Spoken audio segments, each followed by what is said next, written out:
পারবে না, উপায় নাই থামাবে।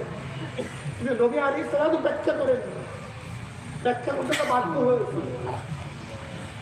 কখনো মুমিন হতে পারবে না যতক্ষণ পর্যন্ত আমি নবীকে, তোমার বাবা, তোমার মা, তোমার সন্তান, তোমার স্ত্রী, তোমার স্বামী, তোমার ভাই, তোমার বন্ধু, তোমার আত্মীয়, তোমার স্বজন, এমনকি তোমার নিজের জীবনের চেয়েও আমি নবীকে বেশি মহব্বত করতে না পারবা, লা ইউমিনু আহাদুকুম, ততক্ষণ পর্যন্ত কেউ মুমিন হতে পারবে না। এখন নবীর মহব্বত কেমনে? নবীর নাম শুনলে খালি বুক থাকবানো, দাঁড়াইয়া যাওয়া, চুমা দেওয়া, নবীর নাম চুমা দেওয়া না।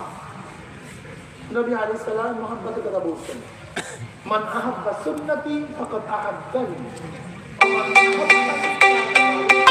স্পষ্ট কথা, ব্রাজিলের প্রেমে পড়িয়া ব্রাজিলের পতাকা উঠেছে, অমুক খেলোয়াড়ের প্রেমে পড়িয়া তার পোশাক আমার গায়ের মধ্যে লাগাইছে, অমুক খেলোয়াড়ের মহব্বতে পড়িয়া তার ডিজাইনের চুল কাটছি, অমুক নায়িকার প্রেমে পড়িয়া তার ডিজাইনের জামা আমি পরিধান করছি।